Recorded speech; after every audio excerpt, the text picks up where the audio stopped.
to begin. Okay, this city council meeting is called to order. Would you call the roll, please, Matt? Mayor Studebaker, Here. Councillor Kohlhoff, Here. O'Neill. Here. Thank you. Wynn, Here. Lamont, Here. Wendland, Here. and Mans. Unmute, Jackie. I was following orders here. Okay, and then Mayor, also joining the meeting today are City Manager Martha Bennett, City Attorney David Powell, City Recorder Anne Marie Simpson, Sustainability and Management Analyst Jenny Slepian, Stefan Broadus, Assistant City Manager, Scott Siegel, Planning and Building Service Director, Ivan Anderholm, Parks and Recreation Director, Crystal Shum, Project Manager, and Erica Rooney, our City Engineer. Okay, the first item of business is citizen comment. Anne Marie, do you have people on WebEx or phone? Yes, Mayor, thank you. We're going to start with the people that have submitted written comments, so it'll take me a few minutes to read these. Okay, The first comment is from Sandra Sine. She writes, I am an independent contracted businesswoman in Lake Oswego at a salon called Salon Levon. There are 14 women trying to run a business and care for our families. We have served Lake Oswego citizens since 1995. I've lived and worked here for 27 years with the family I support. I am spending lots of money I do not have.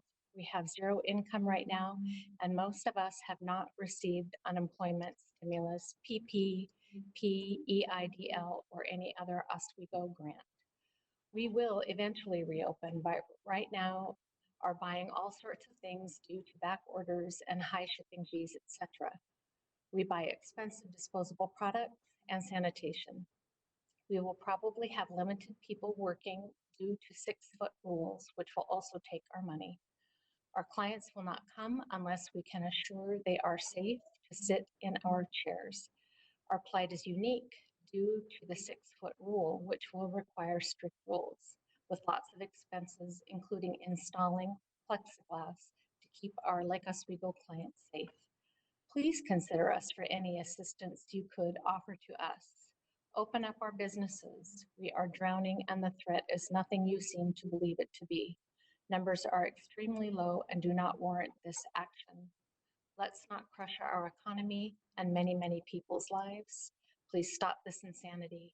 Sandra Sine. thank you.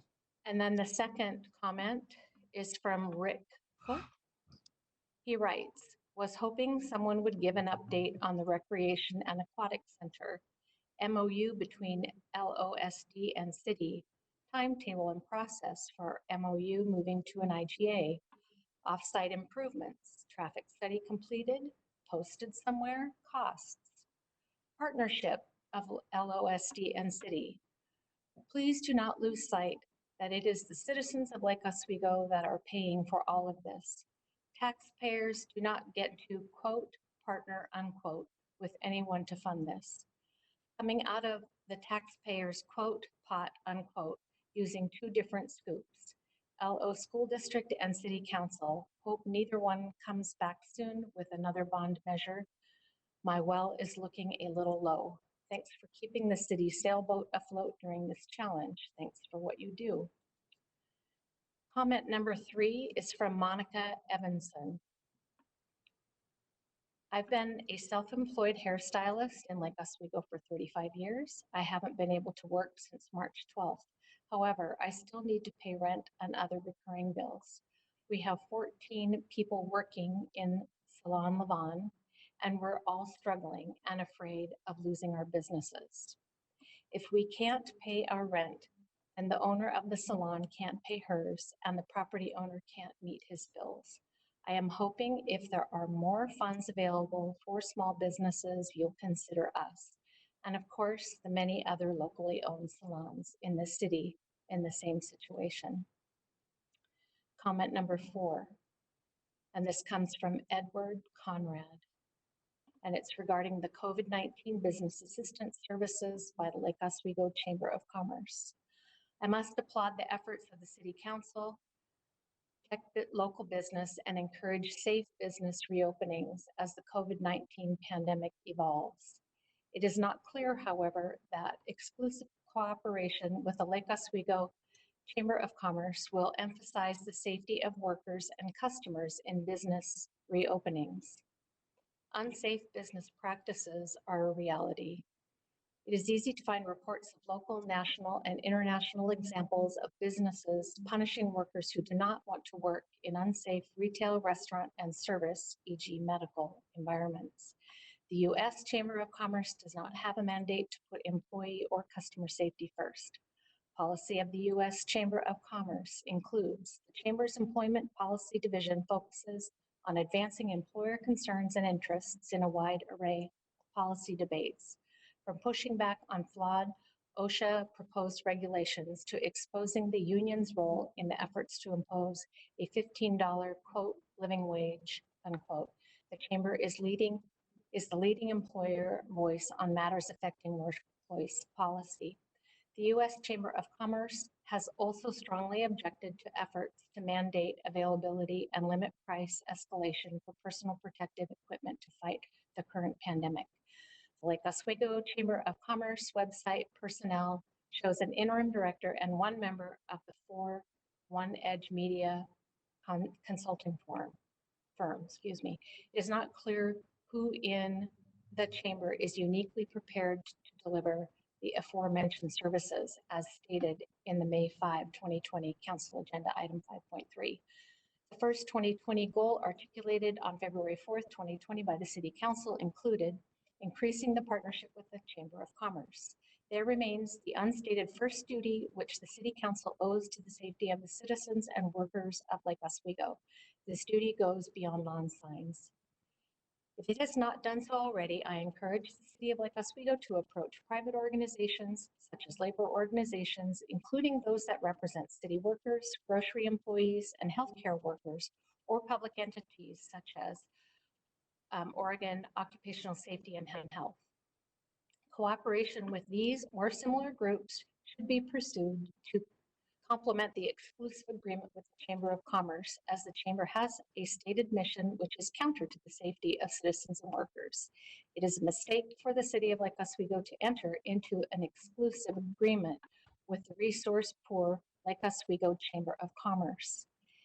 And Mayor, that concludes the written comments. We do have two people joining the meeting that have requested to comment to you live. So tonight we get to try that.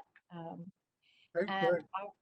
our first commenter is Richard Candidacy. And let's get him to, Mr. Candidacy, are you able to hear me? Good evening. Yes, I can. Okay, you're ready to go. You have 3 minutes to speak, and I'll let you know when the 3 minutes is up, all right? Thank you. Thanks. My name is Rich Candidacy. I'm a member of the Sustainability Advisory Board, and I'm here tonight to urge you to adopt the resolution adopting the Sustainability and Climate Action Plan, knowing, as we all know, that Dwight Eisenhower said that plans are worthless, but planning is everything. And we have drafted a plan for your consideration. That's a living document. It will change over time. It addresses the major issues to mitigate climate change, including reducing transportation emissions, promoting energy efficiency, promoting water conservation, protecting natural resources, reducing exposure to toxins, reducing waste, enhancing public education, attending to city employee health and engagement, and adapting to climate change. There are some things that will happen. The water cycle will become more in every way. It will become wetter, become hotter, the storms will become more violent, and for the Northwest, the winters will be, there'll be less snow and then more rain in the spring and fall. We think adoption puts you in very good company. There are thousands of local municipalities that are adopting climate action plans. Metro has adopted what they call the Climate Smart Strategy, which addresses transportation issues mainly. The state has adopted a climate action plan, and of course, the Obama administration did adopt a climate action plan by executive order. So, in summary, we think that adopting the sustainability and climate action plan will improve overall city operations and the quality of life for residents of the city of Lake Oswego. Thank you for your consideration. Thank you, Mr. Kennedy. Who's next, Anne-Marie? And we have one other person that's joining to provide comment, and that is Bob Sack. Mr. Sack, are you able to hear me? Yes, I am. Can you hear me? Yes, we can. Thank you so much. You have 3 minutes, and I'll let you know when that time is over. Please go ahead. Thank you. My name is Bob Sack. I live at 208 Durham Street in the Old Town neighborhood. I'm a member of the Sustainability Advisory Board, and I come before you tonight to voice my support for the adoption of the Sustainability and Climate Action Plan for Lake Oswego. I want to credit some of the people who've worked on the plan. Elliot Metzger was chair of the SAB in 2016 and got the ball rolling. He can't be here because he's now serving in the Air Force Reserve. He presented the idea to the City Council at a goal-setting meeting on a snowy December day in 2016. In January of the following year, after the council voted to support the development of the plan, Elliot, together with Stephanie Glazer and myself, both from the SAB, along with Duke Castle, co-founder of the Lake Oswego Sustainability Network, began working on a draft, consulting with Jenny Schleppian along the way. By the way, I was the only person on this team who did not have a professional graduate degree or extensive experience in sustainability. This town has lots of talent. From the beginning, we wanted to make the climate actions practical and specific to Lake Oswego. We did not want a pie-in-the-sky document that would collect dust on a city hall bookshelf. After the revised climate action plan was adopted by the council in 2018, it was decided to integrate it with a revised sustainability plan. That job fell largely to Jenny, who subsequently had extensive meetings with the Lake Oswego City staff, as well as input from the SAB. Thanks to Jenny's excellent organizational skills and writing ability, the document now encompasses a full range of topics and provides specific actions on all of them. The next step is the most important of all, implementation. That will be your responsibility, along with city staff and the larger community. I hope you will be pushed a bit by the SAB. If you haven't had time to study the whole document, I hope you will read and take to heart the letter of support submitted by the Yellow high school students. The lead authors are Anne-Marie Gunther and Ella Feathers, both student members of the SAB. It is a breathtakingly urgent plea to address the climate crisis. I will read just 3 sentences from the letter. Quote, "Our generation has been repeatedly burdened with shaping the future of this planet. We have been condemned to a future that is ravaged by wildfires, heat waves, hurricanes, and a never-ending waste stream. We are requesting your outspoken support as we continue to advocate for an unprecedented mobilization of every aspect of American society to confront the climate crisis that looms over our futures," end quote. Now it's me speaking again. This current pandemic has drawn a temporary curtain over the climate emergency, but has not made the problem go away. Indeed, the pandemic may be a very relevant preview to the kind of international consequences that climate change will bring. If there's any reservation I have about this plan, it is that it's too modest. The climate emergency needs to be addressed at all levels of the community, local, state, national, and international. As everyone has been saying these days, we are all in this together. Okay, Thank you, Mr. Sack. All right, Okay, Mayor Studebaker, that concludes the comment section. That's all we have tonight.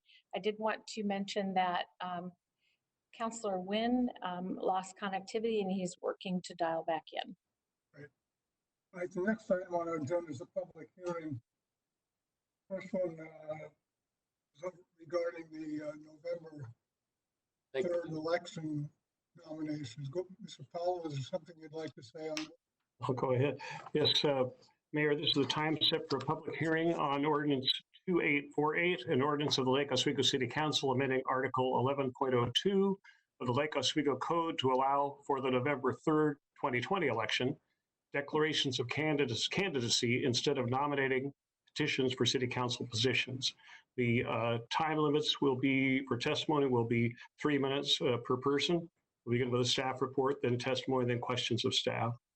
In opening this hearing, I would like to make a declaration of a potential conflict of interest on behalf of 4 councilors, Councilor Kohlhoff, Labatt, Nguyen, and Wendland.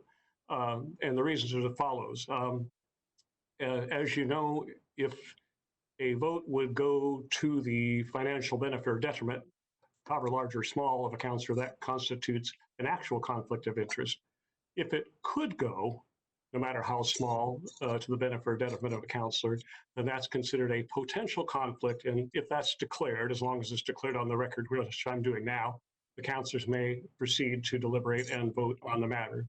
This declaration is being made in a real abundance of caution. I say this because if you've reviewed the proposed ordinance, it's really questionable whether in fact there truly would be any financial gain or detriment, and that what it proposes is the opportunity to file a declaration of candidacy for which at least this draft imposes no fee in lieu of collecting 20 signatures on a nominating petition if someone wants to be on the November 3rd ballot. Again, because someone might assert that, well, even if there's no fee, they're saving the gas money or whatever it would take to go around and collect signatures. We thought, as a matter of caution, that this declaration would be made on behalf of those 4 councilors who are the only ones that would be eligible to put a candidacy on the November ballot if they so chose. And in fact, if the council decided to ask for a fee for the declaration of candidacy, then in fact there would be some small benefit or detriment, but still it would be potential in the case of those councilors. And that, one, are they going to be on the ballot? And then secondly, they could still choose to do a petition and have no fee. So again, it's only potential. Having done that declaration, unless any councilor wishes to make any other declarations, I'll move into describing the ordinance briefly. As you've seen in your packet, currently under Lake Oswego Code, for someone to be on the ballot for a city elected position, it takes a nominating petition of 20 signatures. It's been suggested that in current times, with the social distancing advised by medical experts and the emergency orders of the governor and the city manager, that it would be appropriate to have an alternative to collecting signatures in order to get on the ballot as a one-time matter for the November 3rd, 2020 election. Many cities, in fact, provide for this option. In surveying about 12 or so cities in the metro area, we found that all 12 of them have a requirement for a petition of varying numbers of signatures, anywhere between 10 and 50. But about half of them also allow an alternative for a declaration of candidacy. Most of them require fees, but those range widely between $10 and $50. And at least one, West Lynn, requires no fee for the declaration of candidacy, which is what is at least in the proposed ordinance before you today. So again, this ordinance would add that as an option only for this one election. It would sunset in January of next year. So unless the council decided it wanted to make that a permanent option, it would be just for this particular election. I would add that staff would recommend we make one change to the text of the ordinance as presented to you. Currently in section 1 of the ordinance, it says that the declaration will be on a form prescribed by the Secretary of State, which will also be available at the office of the city recorder. We're suggesting that we change that to say simply as provided by the city recorder. For some very technical reasons, the Secretary of State form, although some cities it appears use that, has a choice between, you check a box for fee or petition. We have no fee. And just to be safe and to make sure that whatever form is disseminated to candidates is consistent with requirements, whether we can or can't use the state form, we'd recommend that that change be made. That would mean that we would bring it back to you on the 12th for final adoption because it is a change to the text of the ordinance itself. And in the event that council decides to go with this proposal, the recommended motion would be to tentatively approve ordinance 2484 and task staff to bring it back to the council on May 12th with an amendment to add the language that it should be on a form provided by the city recorder. I can assist with that motion if we get to that point. So with that, I'm ready for any questions. Questions? And if there are none, then Mayor, we'd be ready for the public hearing. Yeah, so Has joined the if meeting. anybody has any testimony, is that right? We have not received any request to provide testimony tonight. Testimony either before or against the ordinance? No testimony at all. All right, then I will declare the public hearing closed. Now discussion on this? Discussion, anybody? I know that Councilor Wynn isn't with us. No, he has not been successful in. Some concerns about the ordinance itself. Councilor O'Neill? I'm ready to go to a vote. All right. Anybody else? Okay, that's being the case, I guess we're ready to vote. All right, then the recommended motion again is to tentatively approve ordinance 2484 and to ask staff to bring it back to you without one change to state that the form should be that provided by the city recorder. Okay. Call a roll, please. I'm sorry, Mayor, I did not hear who moved and who seconded the motion. I guess I don't know anybody did. Did anybody? Has left the meeting. Sorry, I didn't. Okay, it looks like it fails for lack of a motion. I make a motion. I'd go for it. I move that we have a tentative approval of this ordinance as described by Attorney. So ordinance 2848. And All right, is there a second?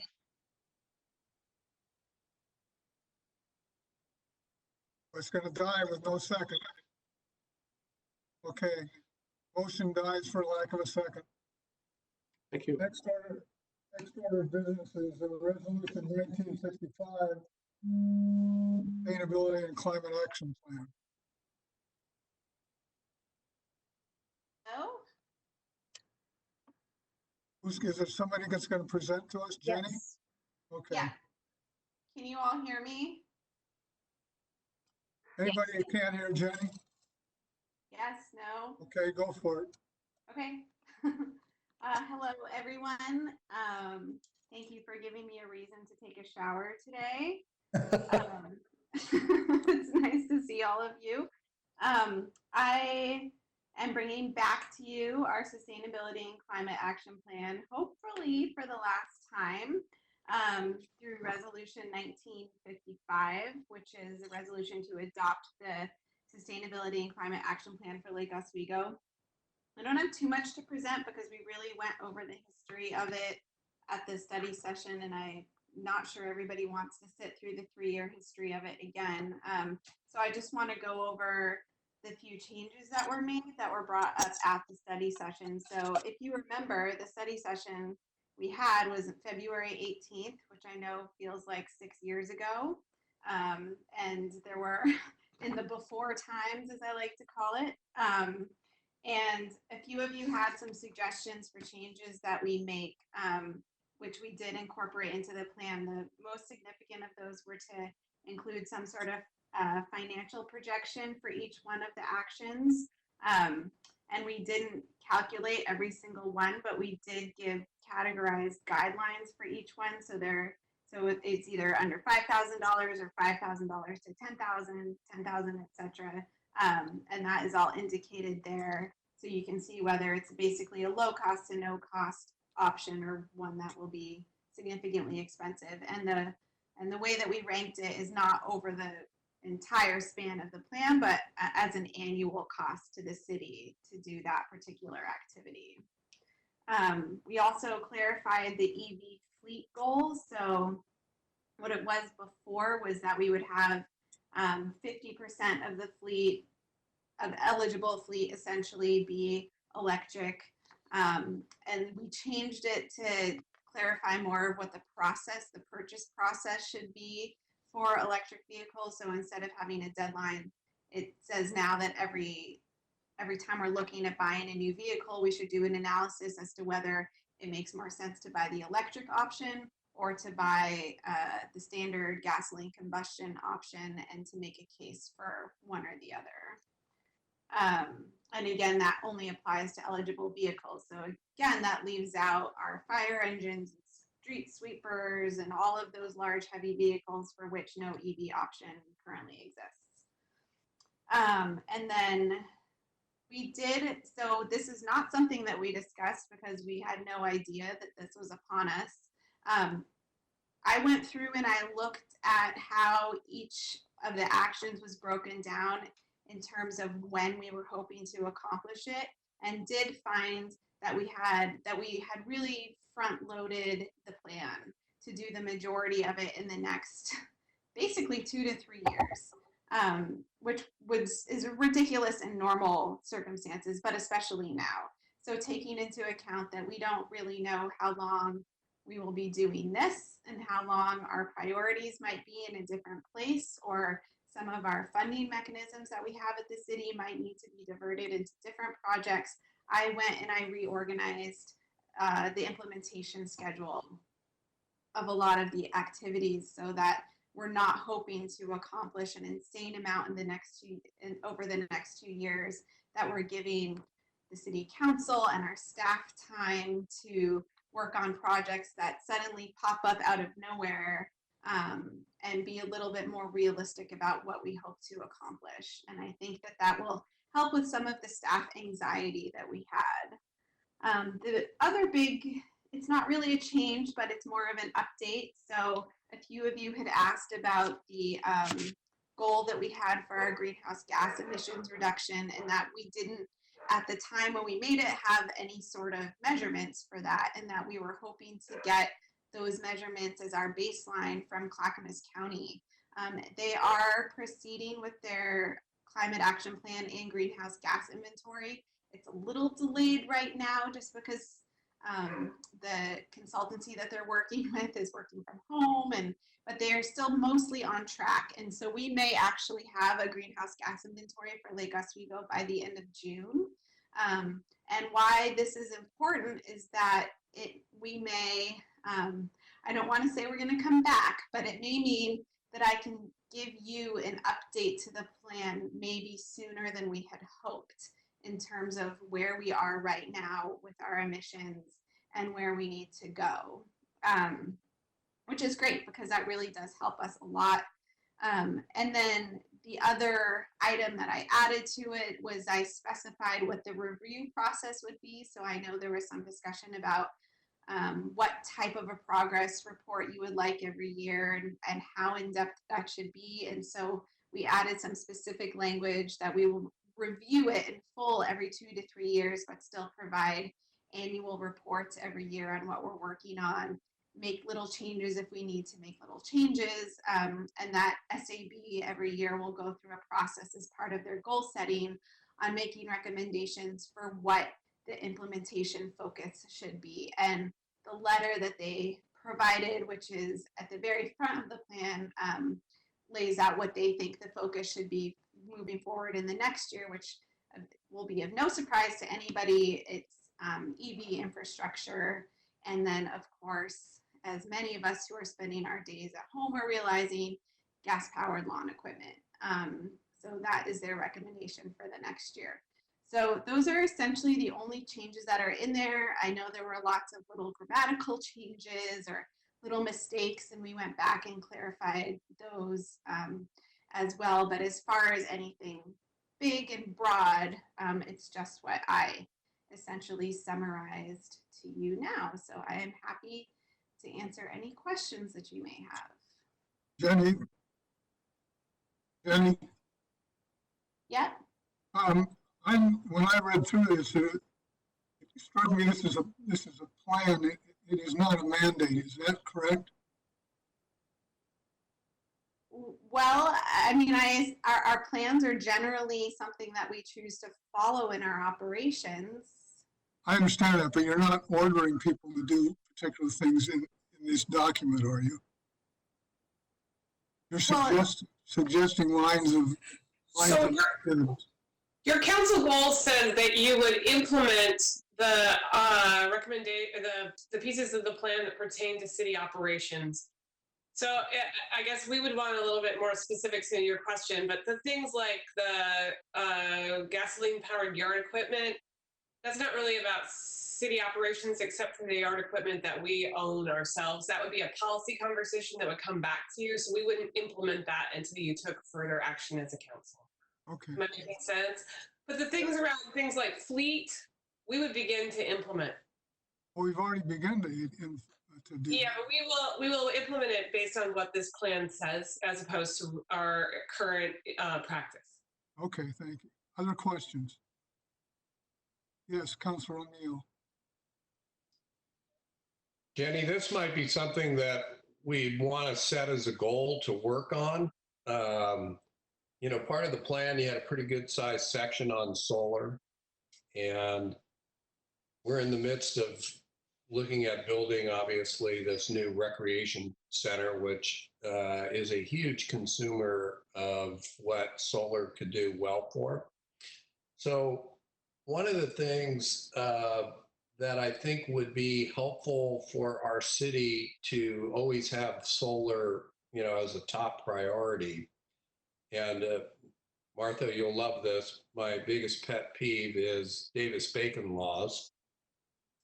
Is if it's possible that if you choose solar, you eliminate having to use Davis-Bacon laws because it displaces that extra cost.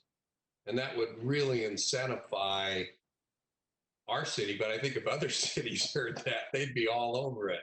So that's just something to think about, something we should work on. Be a great thing for the state of Oregon to work on, I think. Be a leader in solar in that aspect for public buildings. So. Councilor Wendell, you had a question? You're going to have to unmute. There you go. Thank you. I just have a question about the order of contents, and I emailed you earlier today, city manager and environmental coordinator. Was there a reason why you would put an input letter from the environmental club in the first part of a city document? I think I understand, I appreciate the letter. I think it's a great commentary from our high school group, but from a policy standpoint, I think it's out of place and it's not necessarily 100% in line with the policy that we're approving tonight. So I guess it's an opinion piece and I would support it if it was in an appendix, but is there some reason why it was put at the first of the report? Yeah, we put it with the letter from SAB because the letter was written by our two SAB youth members, and they did get other youth to sign it. And we talked about it within SAB as well, that we actually had a lengthy discussion. We have had a number of discussions about this, that we felt that it was important to put it up front because the plan isn't for us. It's not for me, it's for them. And we're writing this for the future. We're doing this for them, for the future generations. And we felt like it was an important reminder for everybody that this plan is almost irrelevant. I'll be dead by the time any of this matters. So we wanted that reminder that we're not doing this for ourselves. These are the people that we're doing the plan for. And because it was written by our youth members of SAB, we felt that it could work in tangent with SAB's letter. I'm happy to move both letters together to an appendix, but I do feel like they work well as one unit. Well, I guess my concern is that the SAB is a functioning committee of Lake Oswego, and it's authorized by us. It's for us. It's part of our policy creation. And I'm not discounting what the youth have said, and I don't want to say that they don't have a good voice, but I think from a practical standpoint and I would say from a policy standpoint, I would move it as an appendix because to me, if you're reading this, it looks like it's part of the policy that was adopted by the city council. And in reality, it's not. And there's a number of things in here that they ask for. We're not stating the city council is not going to state a climate emergency. That's a whole nother issue. And so that's not part of the climate plan that you're proposing. And so I think it's confusing to somebody who would read this as this would be policy and it's been adopted by the city council. I would say that it's input, and we would have to include input if there is input from people from the other side. That there are some people in the world that don't think there's climate change issues, and I'm afraid that we would have, to me, a balance issue, so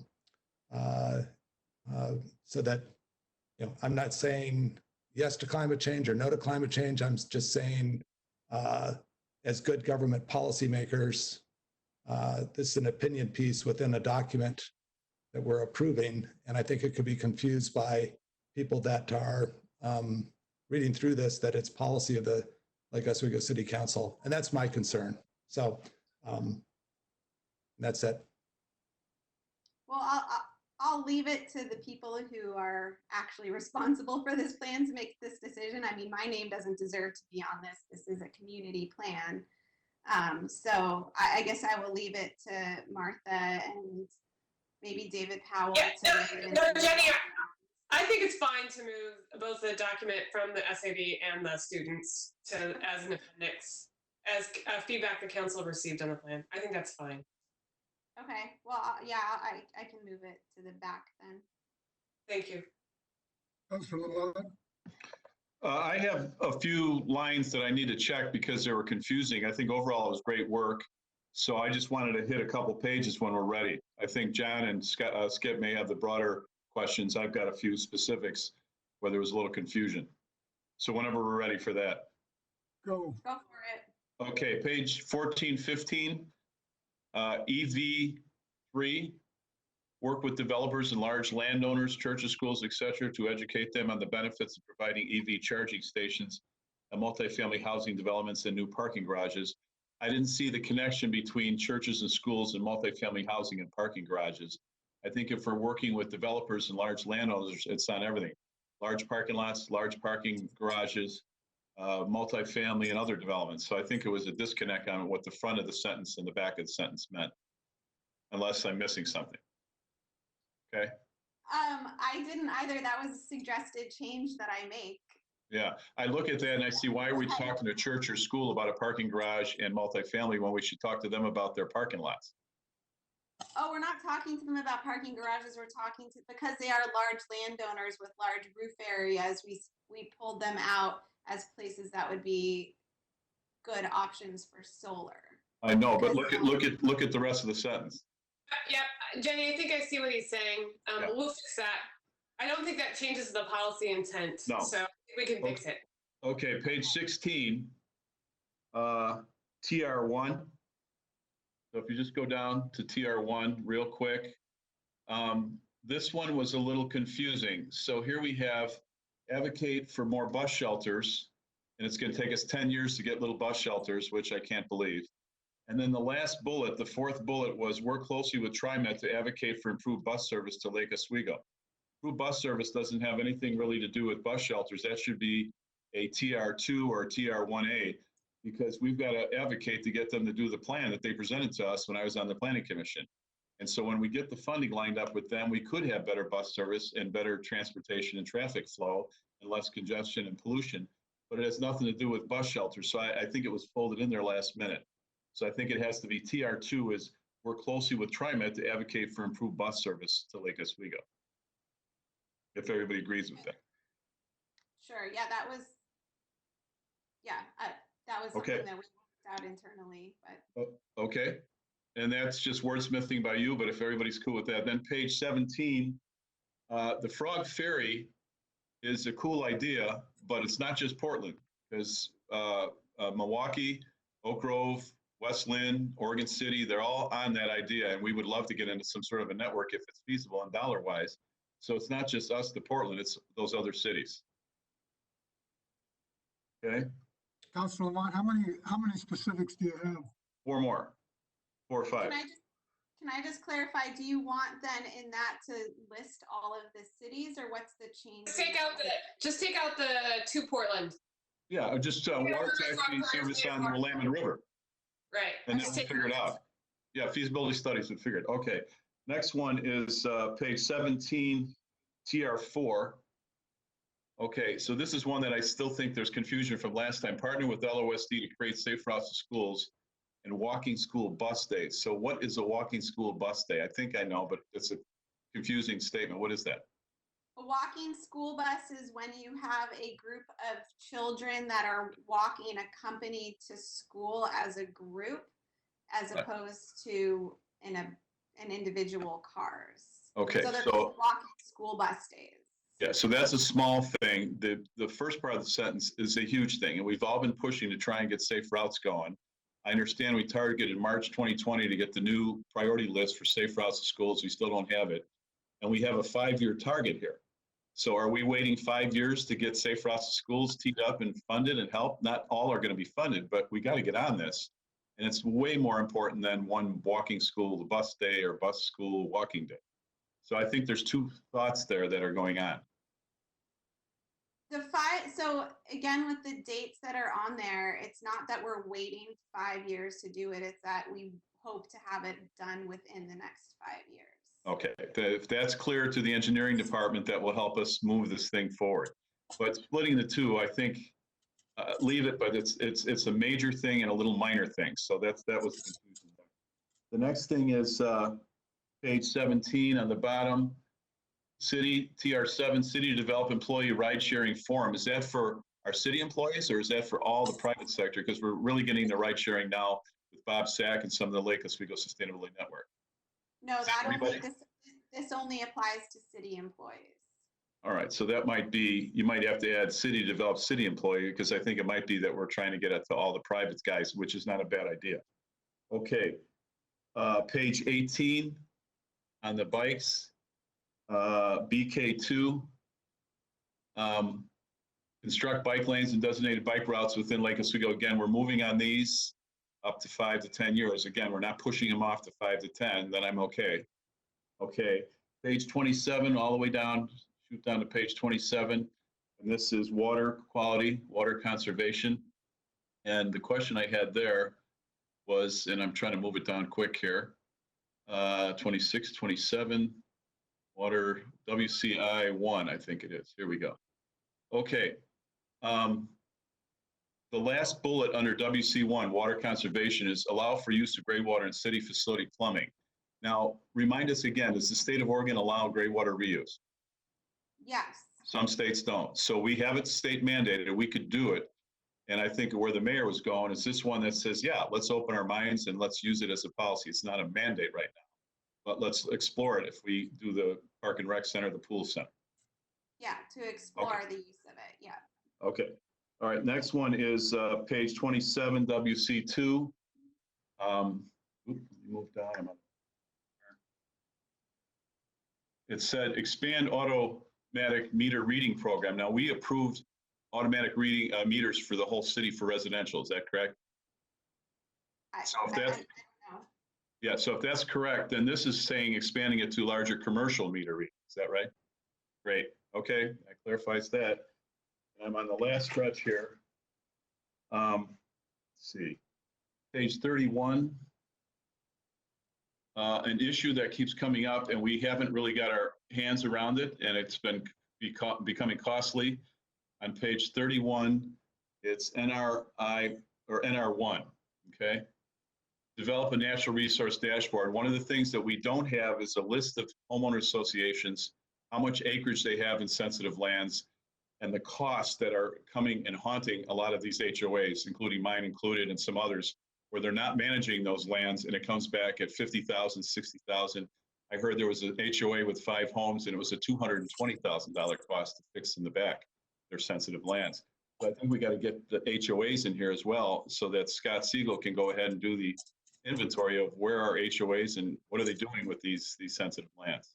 So I would just add homeowners associations in here and then we're covered. Okay.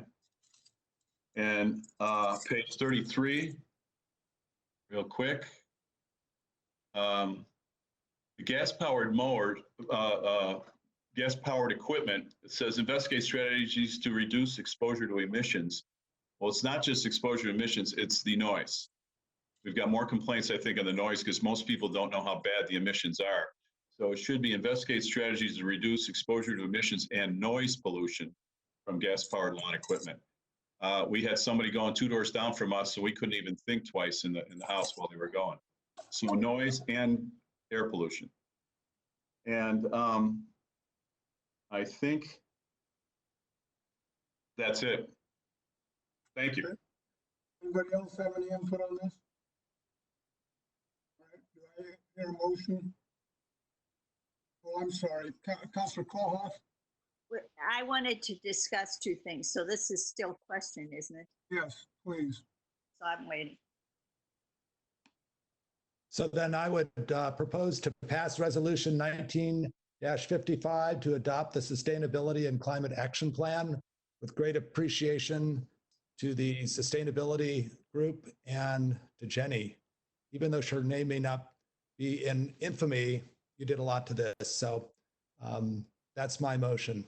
I'll second that. Does that include my changes? Yeah, with the Yes. corrections, correct. Now, Councilor Kohoff, you want to ask a question or make a statement? These aren't questions. These are just a couple comments. I disagree with Councilor Wendland. I feel that when I looked at the packet, I understood perfectly well that those were introductions. And I feel that they accurately represent that generation, and to say that it is, and every piece of it I didn't even agree with, but I'll live with whatever Manager Bennett wants to do with that. But I think that we're missing the boat when we ask young people to give their input. And as Ms. Slepian said, it really is their world, not my world. I would leave it right there. The second thing that I would comment is that I realize this has been written over a period of time. And when each year we look at it, it would be my hope that we put our equity lens on and look at where this has impact. And I saw it in a couple places, but I didn't see it as often as I know that equity aspect is part of this whole plan. And third of all, where we talked, and it was evident that this plan had a sort of geographical boundary to it. So we were looking at Lake Oswego boundaries. And so, for example, when we talked about transportation, we were looking within the city more than we were looking at trying to get to where we commute or how we get to other parts of the region. And very specifically, and the young people mentioned this as it related to the transportation. It's a huge issue, is our lack of transit. And when we shrug and say, well, geez, we don't really have the final say on how we set up our transit. I think that, and that's true, but it's not true. The true part is, of course, we're not going to be the ones to put in transit all over the region. On the other hand, on page 13, we had the reduced transportation emissions, and it jumped out at me that one of our goals was to think through our intergovernmental strategy, how we respond with other people or other entities. And here's where I really feel that as we go along, like I say, we begin to think in terms of what we need to do to cooperate and participate in the development of transit. And that really is an intergovernmental affair. So it fits in also with other goals that we had. And I'm not asking there to be changes this very moment, but I do think that those are considerations as we develop that we take into mind. Clarification of Councilor Wendland's motion so that includes moving the front letters to the back appendix. Is that true, John? Yes. Okay. John Wendland's move suggestion and my change suggestions, and we have a second, so we're ready. Thank you for pointing that out. Does anybody else have any comments? All right, will you call a roll, please? Mayor Studebaker, Yes. Councilor Colhoff, Yes. O'Neill, Yes. Nguyen, Yes. Lamont, Yes. Wendland, Yes. and Mann. Yes. Okay, motion passes 7-0. All right, thank you, Jenny. Congratulations. Thanks. All right, Well done. Well done. city manager, next item is the wastewater collection system rehabilitation project. I see Erica's on the call, and I assume Stefan as well. Can we confirm with Stefan that you can hear us? Anne Marie, can you hear me? Yes, thank you, Stefan. Appreciate that. Thank you. Sorry, it appears my video is disabled, but that's okay. I can just talk to you. I look very similar to the last time you saw me. So, Mayor, councilors, I'm here tonight to present the 2020 Wastewater Rehabilitation Project, Work Order 277. And this project is an aggregate of about 15 project sites throughout the city that are in need of rehabilitation in one of various techniques. And the big thing I wanted to point out about those 15 sites is they're broken down into two phases. The first phase being all of the projects that are within the limits of what we will be paving later this summer in compliance with our Dig Once policy. And so all of those sites, we will do our wastewater rehabilitation that we need to do a minimal repair, restoration in order to get the site safe and stable, but not to spend any more money on the pavement than we need to. And then that will immediately be followed behind them by our paving crews. The second phase are all of the other segments that are unrelated to the pavement rehab, but still need to be corrected themselves to some degree. So the project was advertised for bid on March 30th, and we opened the bids on April the 23rd with 3 bids. The low bid being from Moore Excavation, Inc. In an amount of just over $1.3 million. This, in comparison to the engineer's estimate, was right in line with it. In fact, just a few percentage points underneath the engineer's estimate. So very happy with where that came in. And our schedule for the project is to start construction within the next few weeks. build those phase one segments ahead of when our pavement will follow through, and then finish the remaining segments before the end of the year. So with that, I will ask if there are any questions.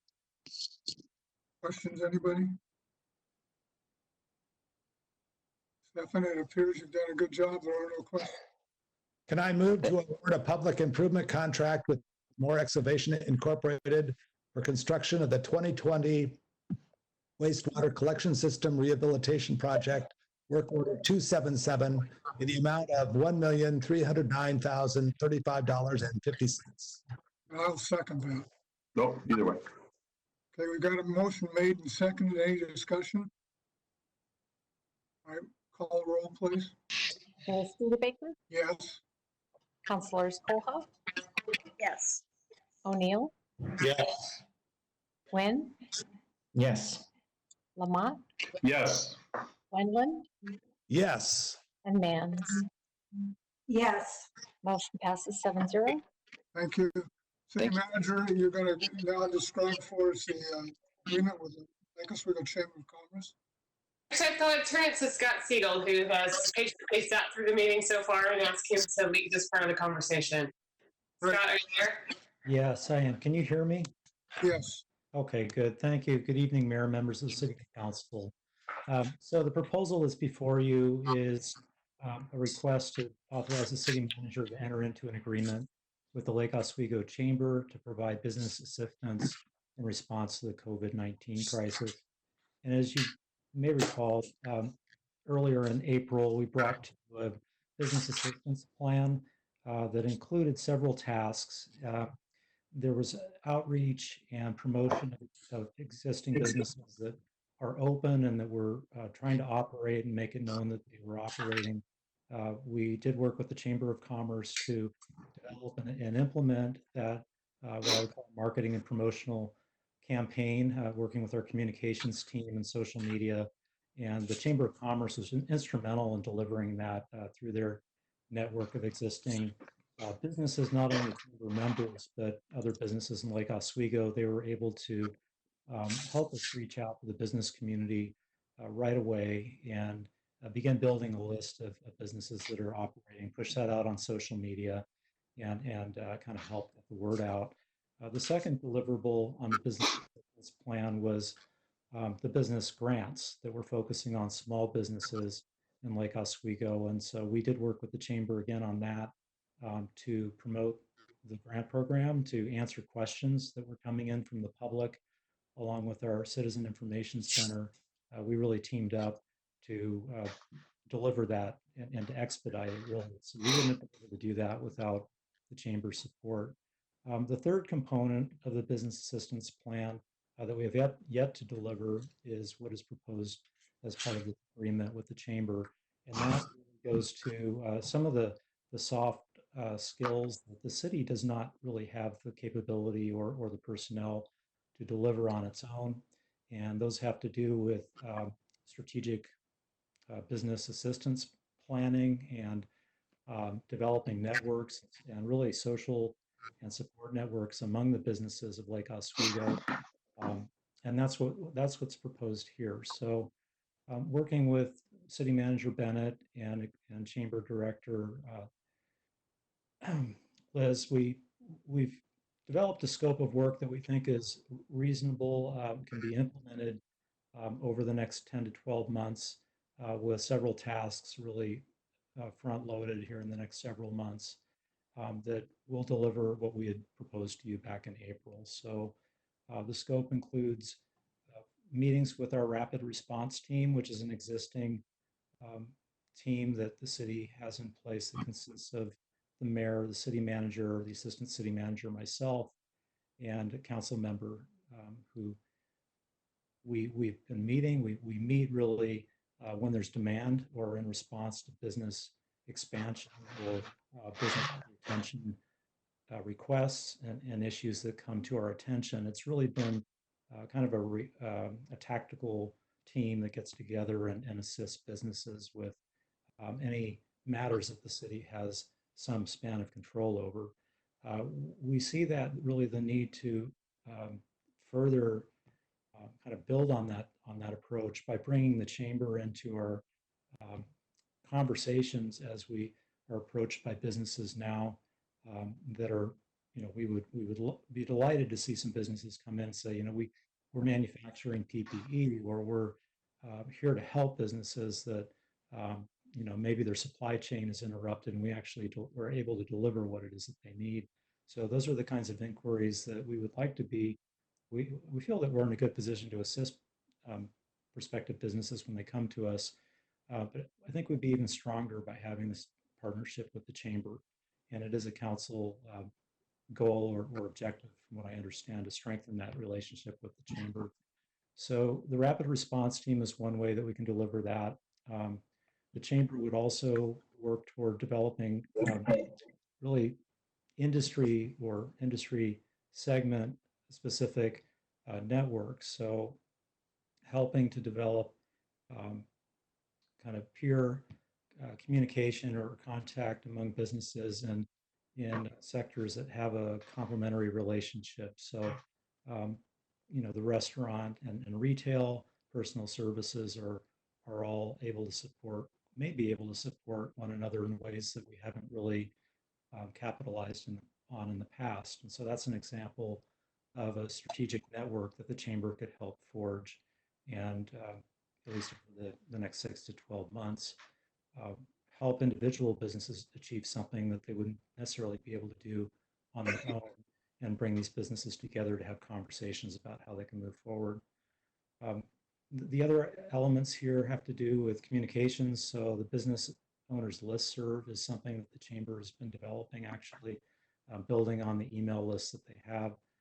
They do send out email blasts with really useful information that the city wouldn't be able to really promote or focus on its own, in terms of directing people to resources that are out there for businesses, providing more detailed assistance, the federal financial help that's out there, advocacy, which is perhaps not something the city is well positioned to do with the state, and also participating in the regional economic development forums that the city does currently participate in.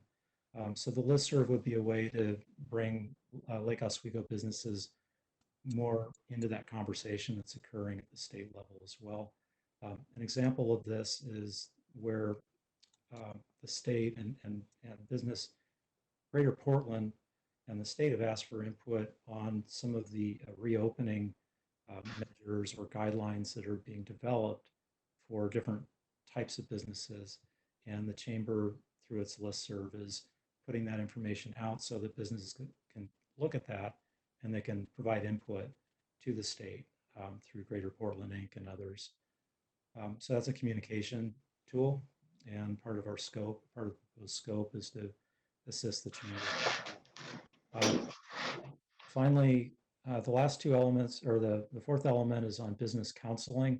And this is certainly something the city does not have the staff to carry out. The chamber would likely partner or seek others in the Portland area to work with in developing these one-on-one counseling or peer-to-peer counseling relationships. There are other organizations in the region that do this. They're nonprofits.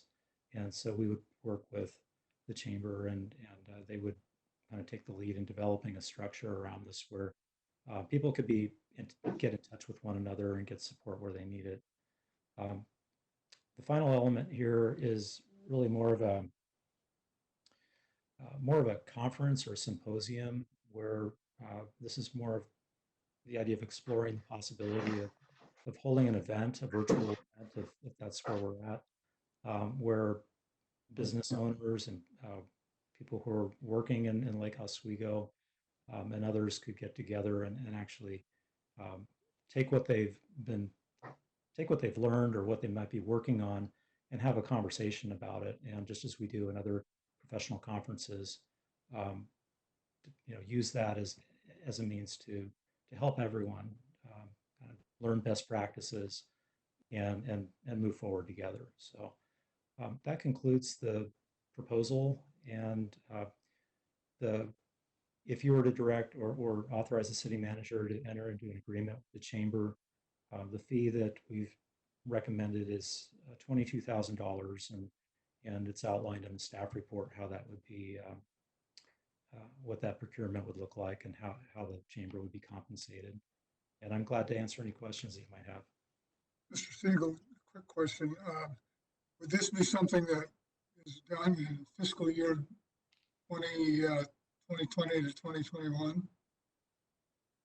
Yeah, this would actually extend through into winter of 2021, and that would be the duration from the spring to winter of 2021. And are there particular metrics you're looking to see whether the job's being done that you expected?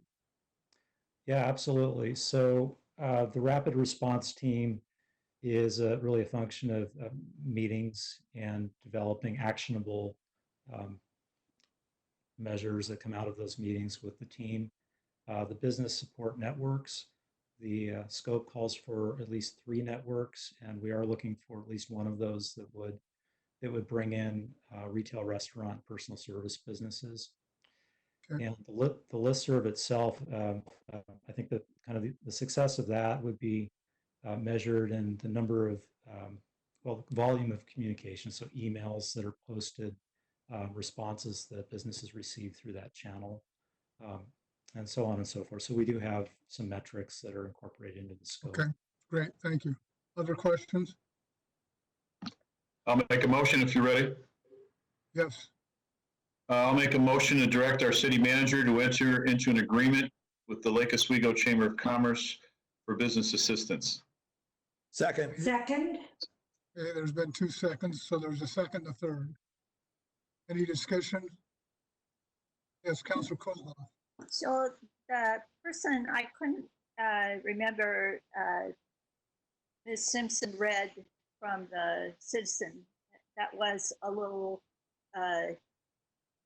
dissatisfied with us going to the chamber with this.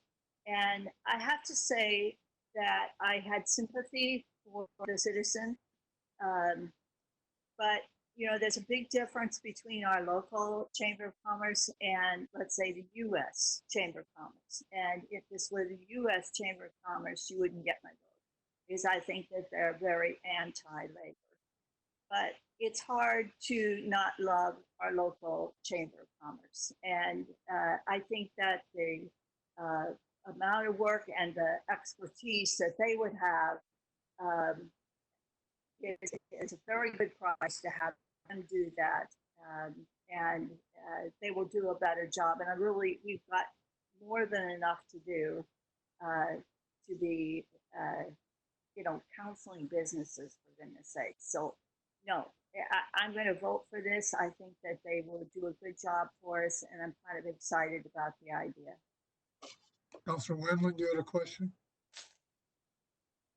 It's more of a statement that I do agree with Councilor Kohlhoff, that it is local and we need to support the chamber. I think Director Siegel, this is very well written. I think the targets are right, precisely where you need to be. And I'm excited that we have the city and the chamber and other members, other organizations within Lake Oswego really working very hard to try to do the best thing we can for our businesses and for our citizens. And so I'm very supportive of this, and I think it will be money well spent. And thank you, Director Siegel, for putting this together, because it's very thorough and it's right on target. Thank you for your support. Does anybody else have any questions or statements? All right, call the roll, please. Mayor Studebaker, Yes. Councilor Kohlhoff, Yes. O'Neill, Yes. Nguyen, Yes. Lamont, Yes. Wendland, Yes. Mans. Yes. Motion passes unanimously. All right, thank you. Next, city manager, it's your turn to brief us on our declared state of emergency and what's going on. So I'm going to give you a quick, very high-level overview of what's happening at the state level, and then Ivan, I think, is on the phone. And he's going to talk to you about what's going on in parks. And I know Councilor Lamont had some questions, and I thought maybe we could work through what the answers to some of those questions are. Does that sound good? All righty. I think you know that since your last meeting Tuesday, there have been some changes that have happened at the state level about what's going on in Oregon. Probably the most important thing that happened last week was the governor lifted the ban on non-emergency medical services, and so many of our healthcare providers are able now to provide non-routine emergency services. That's a good sign. It means there's sufficient PPE in our state for those services to resume, and it's also really good for the residents of Oregon, many of whom had things that were non-emergency but still very important medical procedures that they need to move ahead with. That happened, I believe, Thursday last week. We also got. Go ahead. You said you lifted the thing on emergency services. Non-emergency medical services. Okay. Non-emergencies. Yep. So I think I talked to one of you earlier who said that they'd been to their periodontist, and I was really glad to hear that because I don't know about you, but I need my teeth cleaned. And there's a lot of people out there with actually things that are called optional surgeries that aren't really optional. Things like knee replacements and hip replacements and heart surgeries that really need to happen that had been put on hold.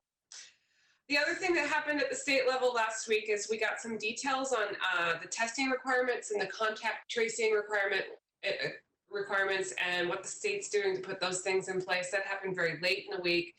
And as part of that conference, two things that I think are really important for us all to understand. The first, the governor said that phase one, which is the first very gradual level of reopening, may be allowed to happen as soon as May 15th in counties with 5 or fewer cases of COVID-19 since the outbreak started. 5 or fewer, that's not very many. There's only 8 counties in Oregon. There's 36 counties total. The second thing she said, when pressed by the media about when will Western Oregon reopen, she said, I will make some announcements soon. And then when asked for when soon was, she said soon was soon. So we still are living a little bit in this realm of not knowing exactly. And so I realize how frustrating and hard this is for folks. And I wish that there was something we could do. And many of the things folks are asking us to change are actually not things we can change because we're prohibited from changing them by the governor's stay-at-home order.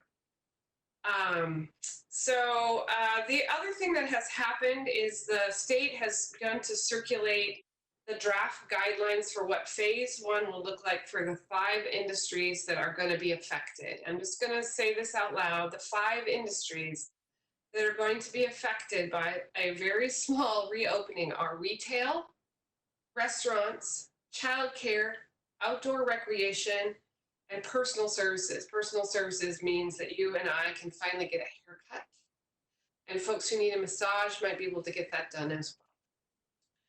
We got the draft guidelines for retail, restaurants, childcare, and outdoor recreation late last week. And finally today, we got the ones that were for personal services.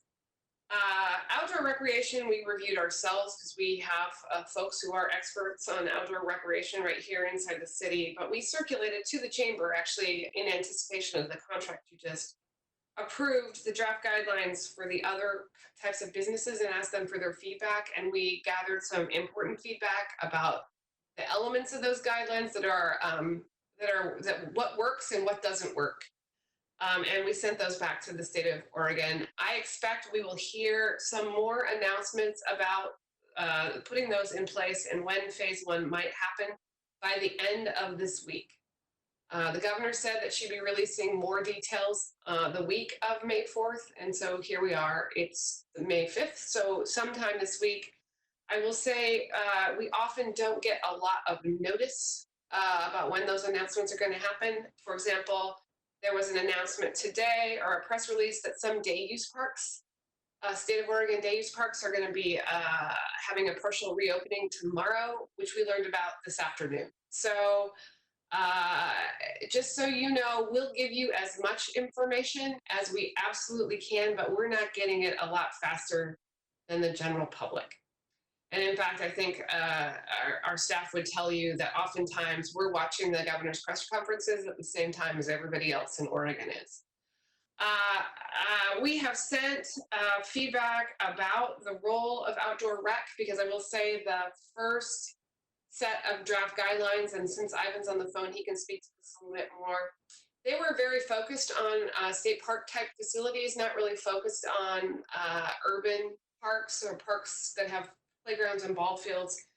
But I also want to tell you that I believe the cap on gatherings for phase 1 that's been announced is 10 people. And 10 people is going to really restrict our ability to open playgrounds, sport ball courts, and sports fields. I played softball as a young person, and there were 9 people on the team. And if you're going to play another team, there's 9 more. And there, boom, if the coach shows up, we're well over 10. So I just think we have to be very realistic. I know how frustrating it is. And I said at the beginning, and I'll say probably throughout, not a single person in the city went into business for the city for the purpose of shutting down city services. This is totally unfun and contrary to why we went into public service in the first place. So we're going to push as hard as possible to get guidelines, but also some concrete guidelines. That's, I think, the other thing that's driving us all crazy. Okay, anybody have any questions about that before I ask Ivan to talk? And then I'll go into the other questions about city operations at the end. Councilor Ahmad?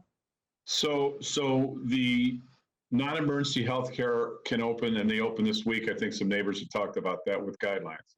Yes. The retail, outdoor recreation, childcare, restaurants, and personal services are still hold off until next week when the guidelines come out. Is that correct? Well, until phase 1 gets announced, and I said this before, I think we need to be very clear about this. The governor said phase 1 can start in the 8 counties that have had 5 cases or fewer on May 15th, but it will be later for the rest of Oregon. We don't yet know when that is.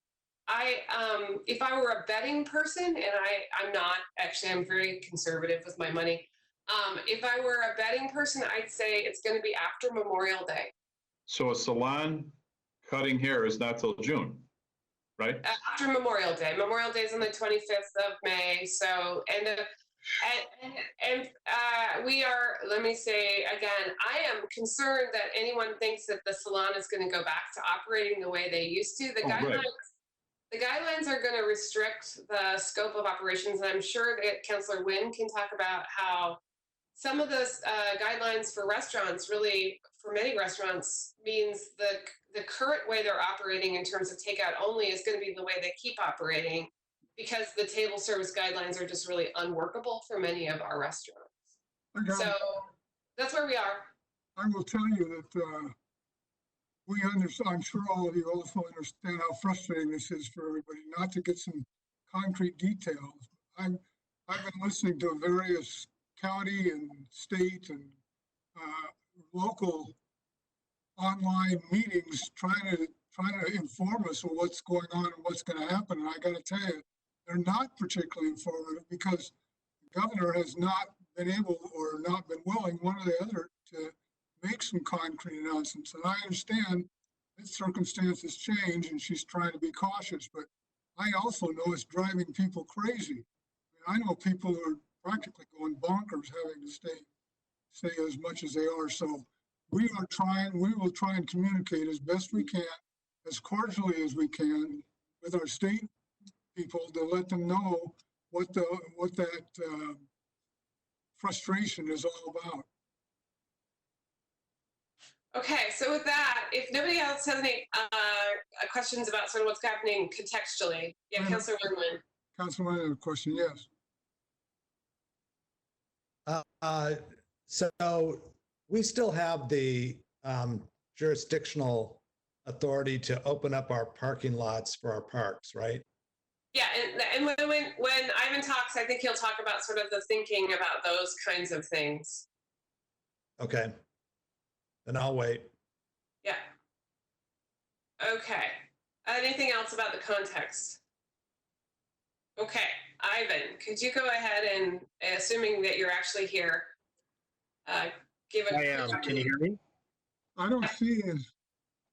Yeah, I think we've changed the way we're doing WebEx, and so I think anyone who's a visitor is actually just on the phone. But that's okay. Ivan can do a great job on the phone.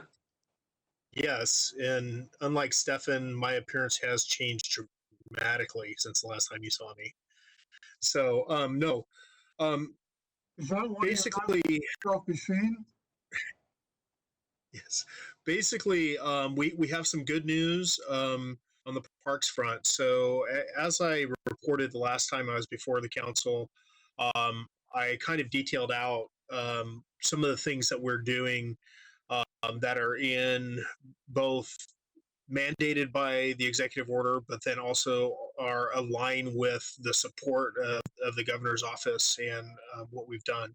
So most notably, what we were able to do is we did further lift the restrictions at the community gardens. We're now open 7 days a week to the gardeners between 7 a.m. and 8 p.m. And I can tell you that it is working rather smoothly. We did, when we initially opened up parking, we had an influx the very first day of non-gardeners trying to come in to park so that they could go for hikes and walks and runs and bike rides. So we've had to put some a little bit more signage out there, and then work a little bit with our staff to ensure that that doesn't happen.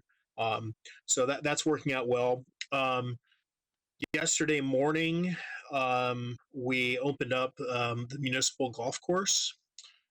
We have an operations plan where golfers are allowed in the very front of the building to use the restrooms.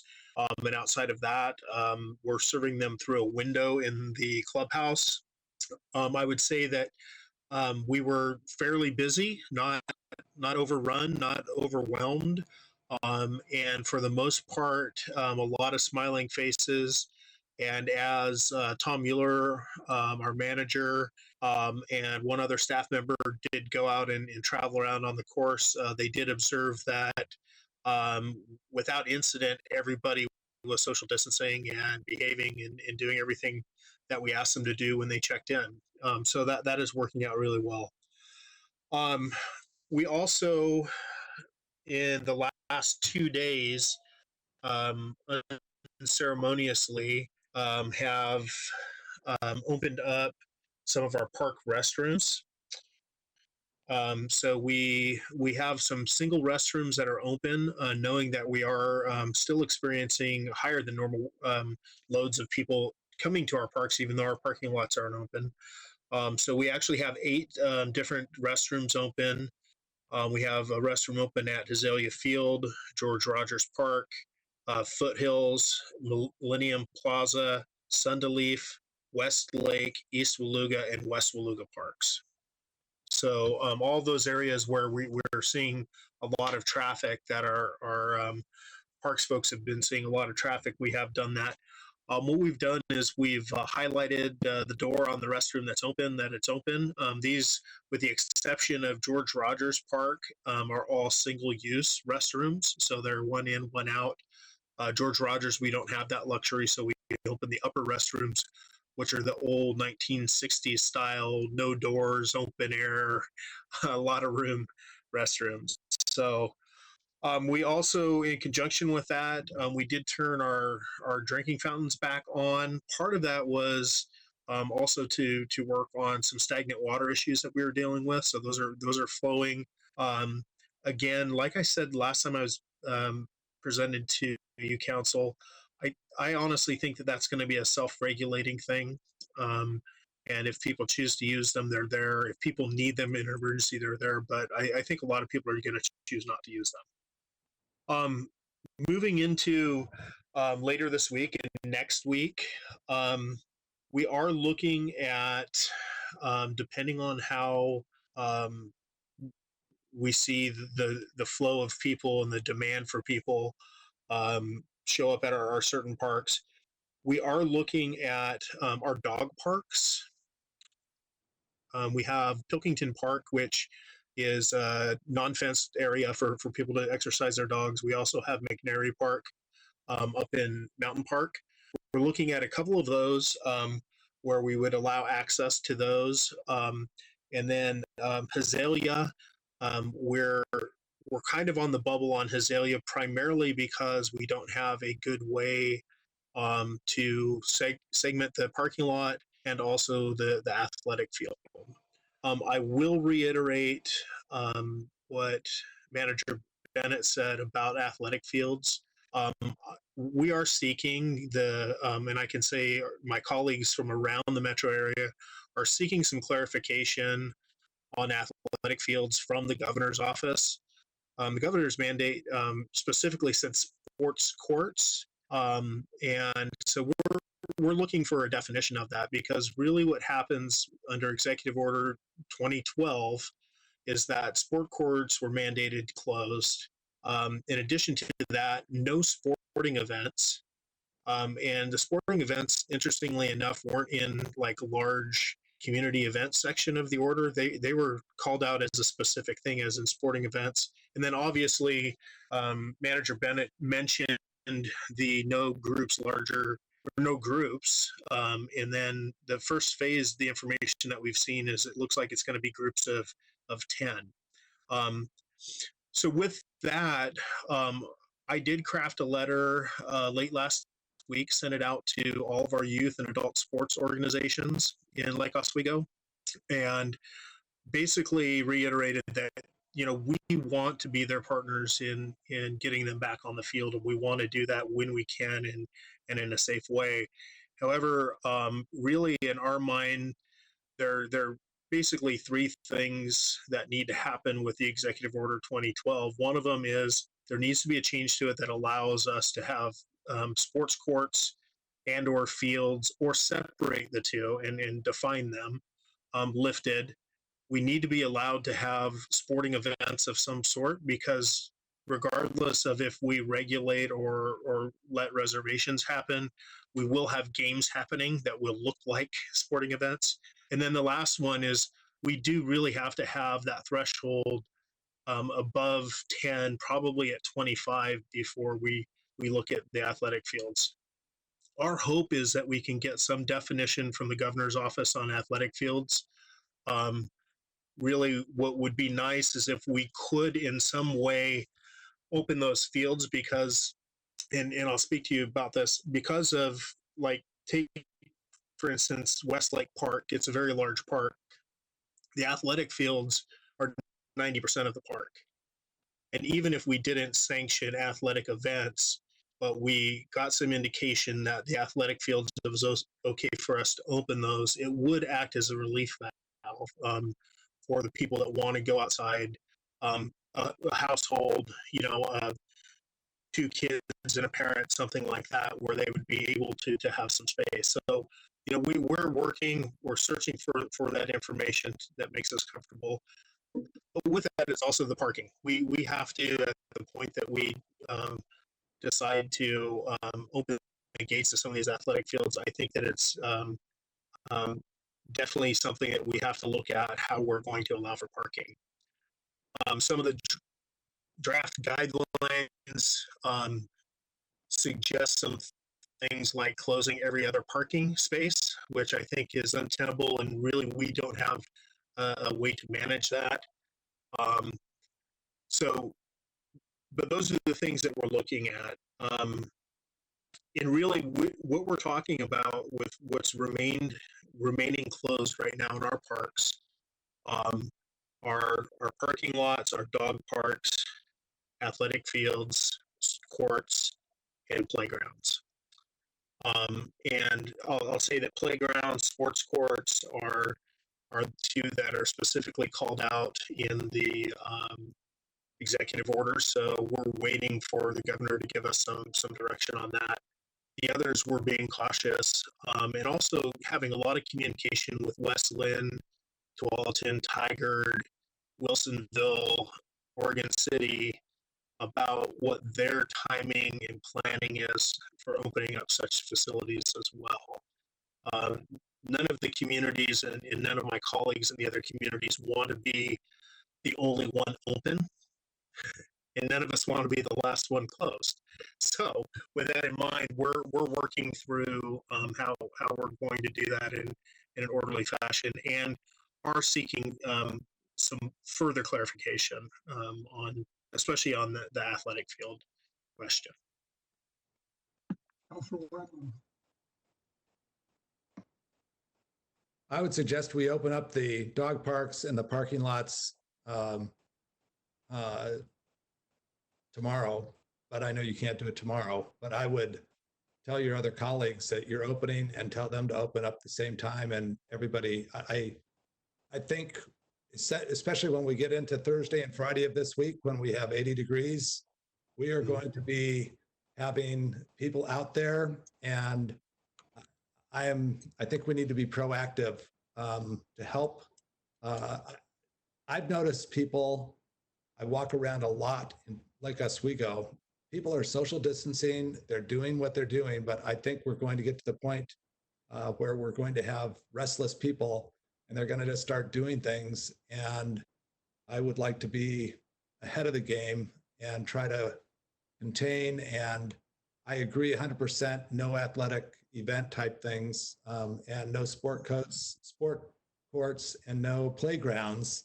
I think that's wise, but let's give them something where they can park and they can walk around our parks socially distanced, and let the dogs run. And that's my opinion.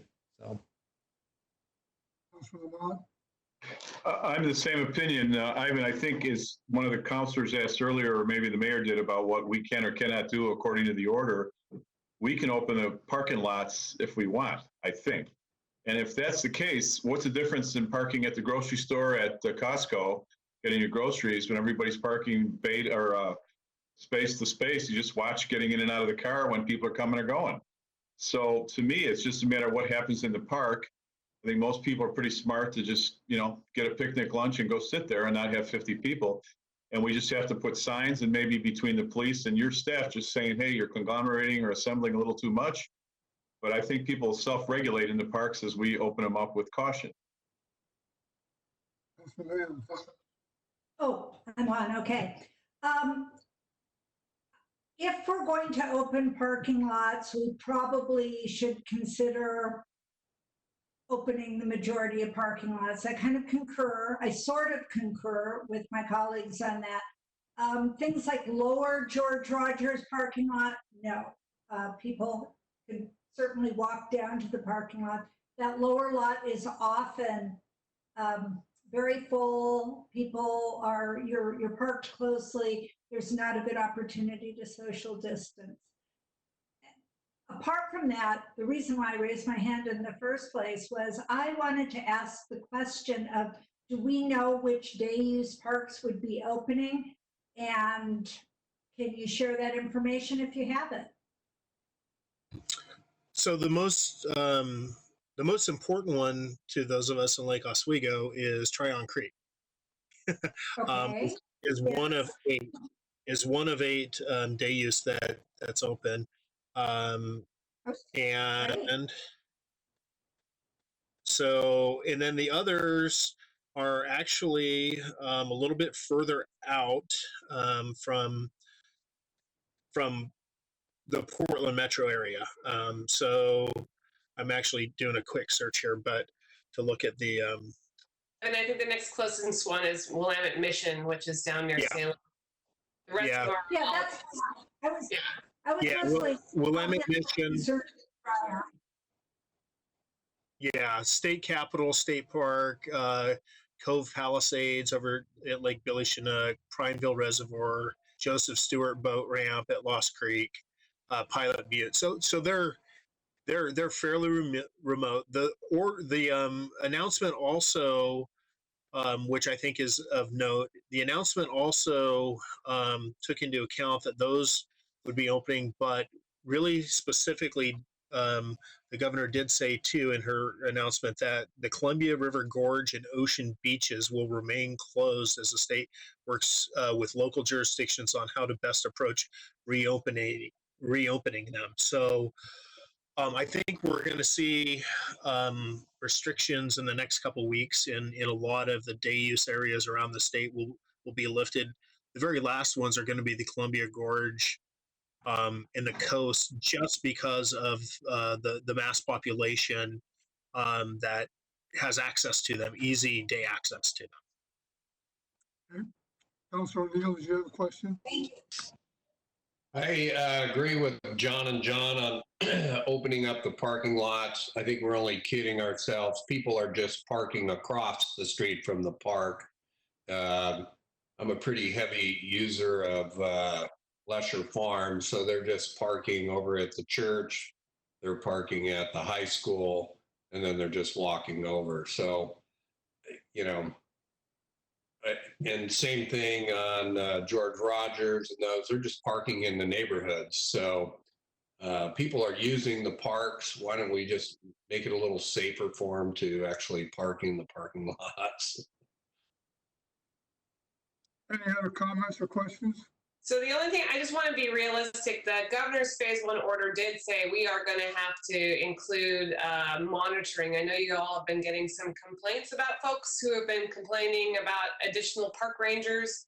So I want to try to figure out how do we open the parking lots in a way where we don't load the parks, where then we have to send staff down and break up groups. So, because I want to see if we can find this balance. I also think it's interesting that we went from getting lots of complaints about people who weren't social distancing to all of a sudden getting lots of complaints about open it up. So I just so you know, we're trying to keep this in tension. So I think Ivan's plan is to do, how do you lift this in a way that we can manage the transition? So that's what you're going to see us do. I hear you guys on the weather. It's going to be gorgeous this weekend. I also think, based on what I've seen, city manager, that most of the citizens in Lake Oswego have been very respectful of their obligations. It's absolutely true that most have been respectful, but a few haven't. And that's where the problem happens, is when you have some folks who are playing by the rules and then some folks who aren't. And so you end up with this tension. So we're gonna try to keep it in tension, because that's where it needs to be. But I think if throw them in jail. well, I think that with our police officers out on the streets all day and our park ranger and maybe 1 or 2 park staff just floating, and we're not doing ball fields and ball games, they just need to say, hey, you guys are a little too close, you can't assemble, and we'll have to watch it. And again, that's what we're already doing, and we know we're going to have to do that because the phase 1 order is going to make us do that. But we are getting complaints about folks who think we are being a little too what's the word I'm looking for? Parental. Big brother. Well, no, we're not spying on them, but we are maybe wagging our fingers at them about their behavior. So, Jackie, Councilman. Yes, I wanted to thank City Manager Bennett for bringing up our parks ambassadors. I think they play an important role. I know none of us necessarily wants to be in the situation that we're in right now, but I appreciate the work that they're doing. I look at it as if you go to Disneyland, if you go to a theme park, there's always someone watching you, ready to help you or guide you if you're in a position where you don't know what is going on. This is nothing more than that. And I don't want to compare Lake Oswego to Disneyland, but we're super fortunate that we have the parks that we have and that we have the dedicated staff who are willing to be our parks ambassadors. I think it's fabulous. So whatever needs to be done, I'm sure our citizens will continue to do everything within their power to keep the lid on COVID-19, as we have done. So I am completely fine with having our parks ambassadors. I appreciate them. Thank you. a quick question from Daniel. He's losing his connection. Can people swim off of George Rogers Park, or is that still closed? Yes. So the nodding of the head. Yes. Okay. And then the other thing, in order to add to the folks going out to the parks, you have 7 counselors that could go along. You know, we got a riot suit, we got helmets, whatever you need. We're ready to go. Okay. Excellent. I have an answer for you. That does not go along with my Disneyland analogy, Councilor Lamont. Thank you. I just get to use the siren. That's what I want to do. All right. I think, Okay, so any more questions for Ivan? what's that? I had asked if there was any more questions for Ivan, but it sounds like everybody's good. So Ivan, thank you so much for taking the time tonight. Thanks, Ivan. Thanks, Let's Evan. go on- Yeah, thank you all. Let's go on to the next item, which is a study session on Boones Ferry Road.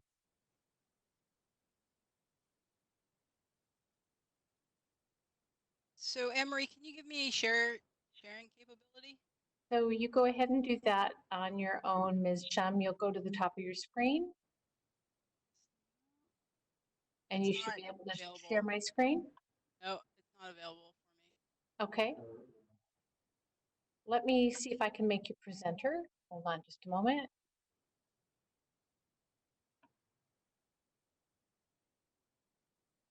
We're back on. Sorry about that. Roll.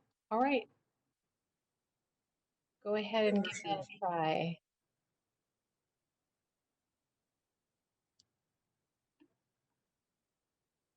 Good job. Thank you, Mayor and councilors, for allowing me to come back in tonight to give you an update on the Ferry Road project. There's, through the COVID-19 issue, I guess, our contractor has actually been able to continue work and is actually taking advantage of the downtime. Crystal, So, yes. can you probably be a little closer to your microphone because you're going in and out right? You hear me now? Yes, thank you. Okay. Sorry about that. So I just want to augment your council report with some photos of our project, just because you may or may not have seen some of these, and it's actually really exciting to have all of this work going on. So this first picture shows you what I call the conduit spaghetti. This is actually one of our banks that is being installed. Duct bank is almost completely installed for our undergrounding of utilities. So these utilities include here, this is PGE, and we have some Comcast. We actually have up to 8 different communications groups. So you can imagine how many different conduits we have in any one place. This one actually doesn't have a ton of them, but you can see that they all go in different directions. This was before a vault was placed right here. And then in this picture, you can also see some of the issues that we have had while trying to get the bank installed, like having to go under or over things. This, you can see my mouse is a communication line and a gas line and a water line. You can see a couple of water lines through here. We've had to have had to snake under. There's also been things that we found within the ground, like concrete that has that was left there by projects in the from the past. This is another share of some of the issues that we've had. This is kind of an interesting one in that this tree here up in right hand corner used to be a 24-inch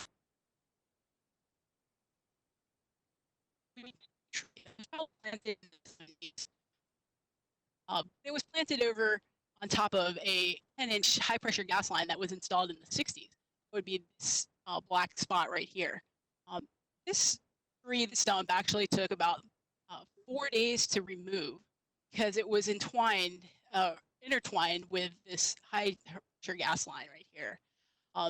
At first, our contractors worked about a day and a half trying to remove it, and then the gas spotter, Northwest Natural has a spotter on site because of the high-pressure gas line. He said we better stop. Instead, they had brought in a Northwest Natural crew. So this Northwest Natural crew came in. Luckily, they were on site already doing some other work. And just so you know where this location is, this is a location of where the new Grove Elementary School's driveway is coming out Boones Ferry Road. So this is our part of our new signalized intersection at Lanewood.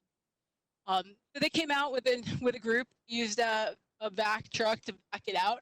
And as I said, it took them about 4 days to remove the tree trunk. This is the tree trunk or the tree stump that I'm talking about. So after seeing this, I kind of am of the opinion of, well, this is why we chose not to not to replant trees on the west side of Boones Ferry Road, because we have put in all of that conduit, and we have this gas line in that area. So trying to avoid planting over it is our next step. So some of the other things that we're doing on the project, this is installing a manhole for our stormwater facility. This is actually the very south end of our project. This manhole was installed so that we could put in our new main line. Our new main line is a little bit bigger than our old one. This was actually replacing the old one, but we have stormwater piping up this roadway that is actually new stuff. But if you can imagine, we actually had to kind of thread the needle with this manhole, because this here, if you can see my pointer, on the left side of that manhole is the high pressure gas line. On the other side, we had a water line going through. So it was threading the needle. Some really cool things that are going on our project. We have a bunch of walls. We have about 11 of them. A lot of them are getting the stone treatment to them. Stone treatment on the walls is happening on walls where they face the roadway. If they don't, the walls don't face the roadway, and we have a couple of those, like at Bank of America and at McDonald's, they have another treatment that's not as fancy, but still looks decent. And and I just wanted to point out that this is the forms for one of those walls. They're pretty substantial, and Wildish's crew has actually brought in a crew from a bridge project that they're working on. These, and so these have actually been happening mostly at night. So it's kind of like stealth work. They come in at night and then do some stuff and then disappear, and then people are like, "Wait, we didn't see any work going on." And that's kind of why. Then we've had a little bit of base paving happening, mostly from Burwood South. The poles, you can see that the poles are still in place. AGE has told us that they're going to be coming back starting on Thursday, to start working on energizing the aerial lines so that they can remove them. And then once all that's removed, the poles can come down. And you can kind of see here, this picture, if you look really closely at the poles, you can see some transformers that are on those poles. Well, those transformers are no longer there, been removed. Now everything's now underground. And we just had our switch over from old power to new power happening on our light at Bryant and Furwood. So that's pretty exciting. Then we also have poured a lot of concrete. We have sidewalks now from Madrona up to about the Shell, well, up to the Shell station. We now also have curb and gutter along Furwood and fronting Albertsons, up Quarry, and then at the new Lanewood driveway. And once those are cured a little bit, we're going to have our concrete guys come in and pour the sidewalk. So that should be happening if they're not already on site today. Another thing that's happening is, we've had a lot of night and day work. This is some of the night work that happened. This is on Reese and Oak Ridge, where we actually put in some temporary signals. We're going to do the same thing at Bryant and Furwood coming up in a couple of weeks so that we can shift traffic. The reason for the temporary signals is that we needed to shift the signal heads over so that they're more in line with the traffic when we shift the traffic over, so we can work on the roadway. So a lot of that's happening. A lot of our work so far has actually happened at night, but that helped. That actually helped us out in that we were able to get the duct bank in, and it's going to actually be coordinated that by the time PGE has done all their work in the southern section, they'll actually be able to start their work in the more northern section. So, and then another really cool thing about our project is that we've have had Katie Kirkland working for us and making sure that we are keeping communications with our businesses. These are some of the things that we have used. Every access has a business access sign, has blue cones so that people know that that's where you turn, you know, because if I'm sure you've gone down Boones Ferry and you notice all this barricade up and then all of a sudden there's no barricade and there's blue cones. Well, that's an entryway. So hopefully people are now really recognize the blue cones as, oh, that's where I turn. We also have these Lake Grove business signs up. They're at almost every business, not quite at every business, but they actually help with getting our word out about our project. That there's the project information's on that board.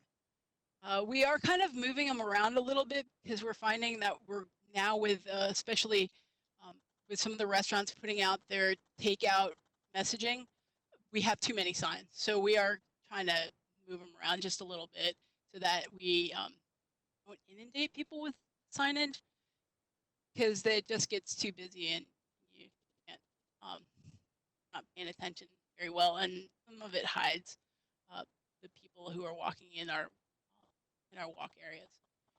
Then another thing that Edie had come up with was this idea of, hey, how do we get people to come to Lake Grove so that they can shop or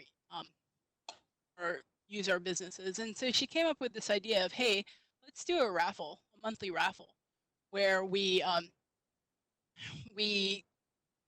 have all the businesses that wanted to sign up, and they would get a box, and then people would go to their businesses, fill out a card, and put it in the box. And every month we would pick 2 people out and give them $100 gift certificates to the businesses that are to one of the businesses that are participating.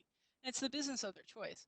So that's been pretty fun. In that I had one person that I told her that she had won a gift certificate, and she was really excited about using it at one of the local restaurants.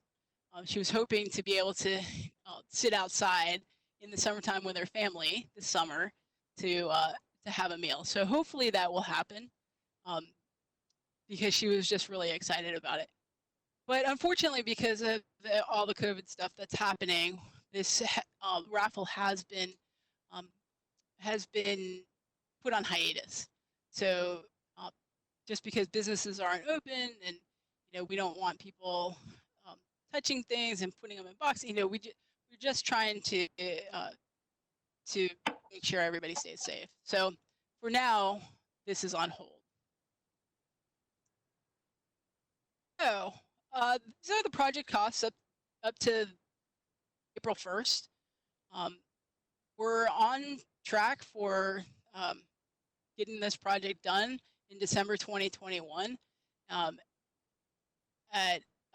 And these are the estimated future costs that we believe we still have. So with that, I'll show you this picture of our engineering day that we had. We have helped host about 20 middle school students from Lake Ridge Middle School, and they had a great time learning about engineering and construction.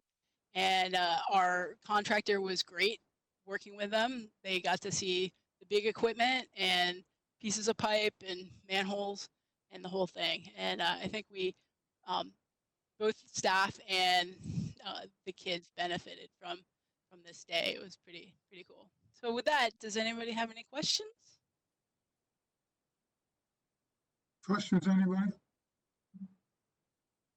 Crystal, thank you for all your information. Yeah, you're welcome. I can't see the whole group. If you can take that thing down, picture down, then I'll be able to see if anybody has any questions.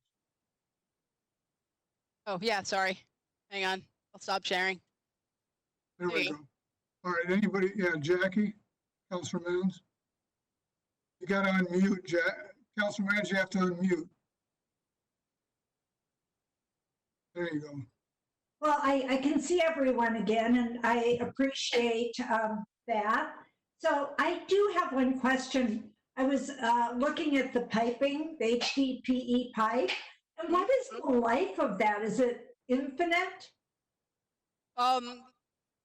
It, as long as it's underground, it is pretty infinite. Infinite, yeah. Okay. Yeah, it needs to be placed in the ground, but once you get the UV rays off of it, it will last for a long time. We've been using it for, or it's been used for about 30 years or so. I thought, yeah.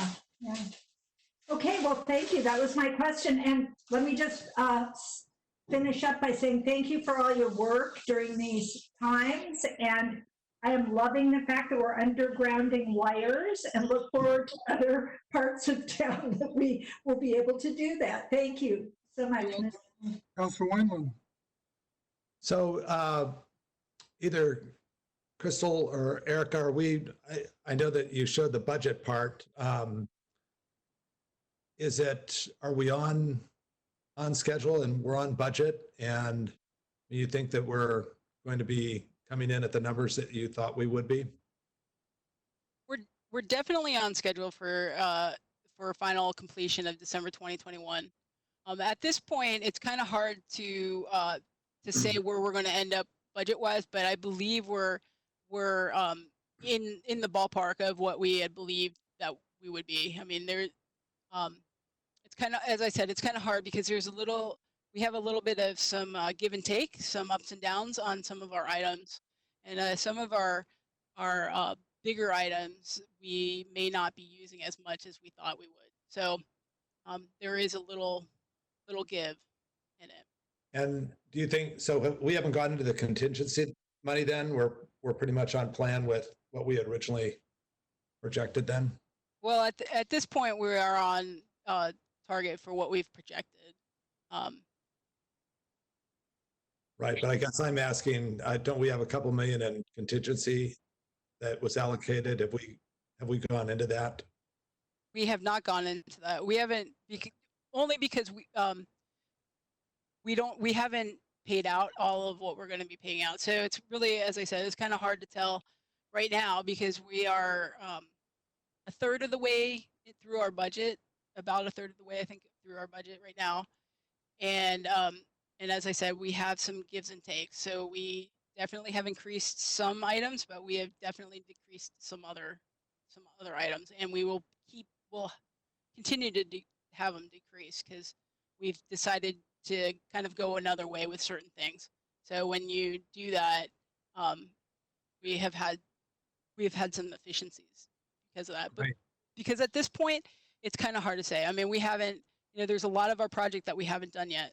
So we haven't done we haven't done a lot of our sidewalks yet. We haven't done pretty much any of our paving if you look at the big picture. But yeah, I believe that we're gonna hit it pretty well.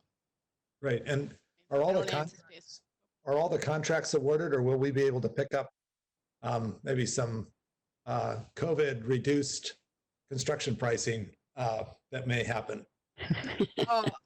I don't know if we would have reduced pricing because everybody has to be 6 feet apart and wear PPE. I forgot to point out that in that picture with the tree stump, that in one of the pictures, that whole group of Northwest Natural people weren't necessarily wearing PPE.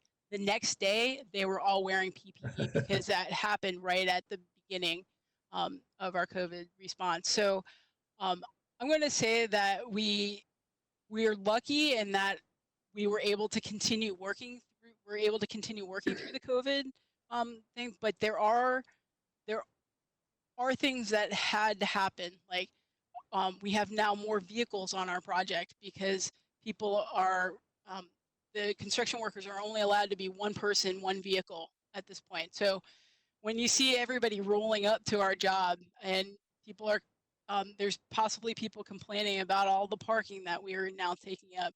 And it's not just us, it's other construction projects around too. But if you look at our job site, we now have more vehicles parked within the right of way because of the COVID stuff. And the working the 6 feet apart has been a challenge for some. And then the extra PPE. So there is some like extra costs that they are incurring because, well, not necessarily incurring, but there are some extra costs that I would say we're kind of like a wash on, you know. Other questions? But our contracts are fully executed for the completed for the project. Okay. Other questions? Thank you, Crystal. You did a good job. You're welcome. Thanks a lot for having me. Yep. Okay. Next, information for council. Reports of officers. Anything anybody needs to bring up? Okay. In that case, thank you very much. We are adjourned. Bye.